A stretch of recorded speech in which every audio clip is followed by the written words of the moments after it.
মানুষ যাদের আঙ্গুলগুলো লম্বা লম্বা তামার, গাল এভাবে হ্যাচড়াচ্ছে, নিজের গাল নিজে হাসড়াচ্ছে এবং নিজের দেহ থেকে গোশত তুলে ফেলছে, ভক্ষণ করছে।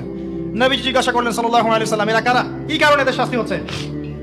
তাকে বলা হলো, এরা আপনার উম্মতের সেই সব ব্যক্তি যারা সবসময় গীবত আর সমালোচনায় ব্যস্ত থাকে। এবার নবীজি দেখছেন এক শ্রেণীর মানুষ, পেট এইরকম ফোলা, অট্টালিকার মতো পেট ফোলা, আর ভিতরে সাপ কিলবিল করছে, এবং এদেরকে রক্তের নদীতে ফেলে মাথাটা ফাটিয়ে দেওয়া হচ্ছে। নবী জিজ্ঞাসা করলেন সাল্লাল্লাহু আলাইহি সাল্লাম, এরা কারা? এরা আপনার উম্মতের এই সব ব্যক্তি যারা ছিল সুদখোর, রিবাখোর।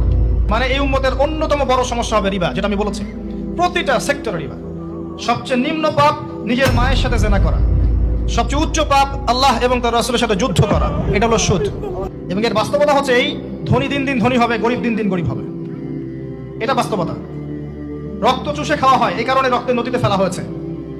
এবং সাপ খেয়েছে তারা, সাপ খেয়ে পেট ফুলিয়ে ফেলেছে। আর একটা হাদিস আগেই বলেছি, যে দেয়, যে নেয়, যে সাক্ষী থাকে, যে লিখে রাখে, সবাইকে সমানভাবে লানত করেছেন নবী সাল্লাল্লাহু আলাইহি ওয়াসাল্লাম। নবীর লানত নিয়ে হাউজে কাউসারের পানি